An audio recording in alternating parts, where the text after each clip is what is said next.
Napakasimpleng luto sa isda pero masasabi ko talagang napakasarap niya at masustansya.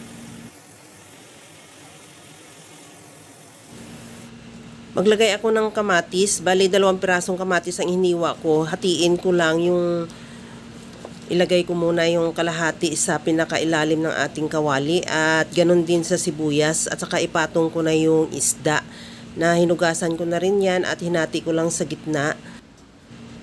Ang tawag sa amin yung isdang to ay karaho. Iwan ko dito kung anong tawag dito. Karaho talaga, masarap yan ipaksiw.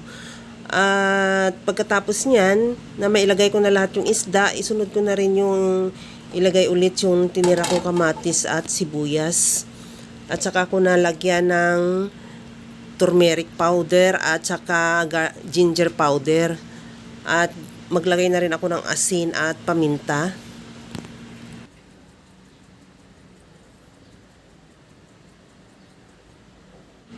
Lagyan ko rin ng garlic powder.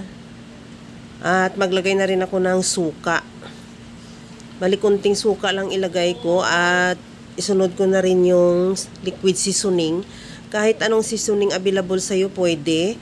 At lagyan ko na rin ng sili at takpan hanggang sa maluto lang din yung isda. Kagaya nito, hindi ako yung naglagay ng tubig dahil kusang nagtutubig yung isda. At yung tubig niya lang yun, ang sariling tubig yun ang pinakasabaw natin. At pagkatapos niyan, pagkaluto na, lagyan ko ng kunting sesame oil. Optional lang naman yung sesame oil, pero pagka may sesame oil, ang bango kasi. At saka sa halip na maglagay ka ng ibang mantika, yun na rin, pwede na rin yun. Pero kung wala ka, pwede naman yung cooking oil lang din, ordinary. At pagkatapos yun, okay na to, ready to serve na yung ating napakasarap na paksiw na isda sa turmeric powder. Ay, kaya mga kalasa, kung nagustuhan mo yung ating video, please like na lang at pakishare na rin sa inyong mga friends. At kung bago ka pa lang sa aking channel, subscribe na at i-click mo na rin ang bell button para sa mga notification. Okay na to, hanggang sa muli mga kalasa.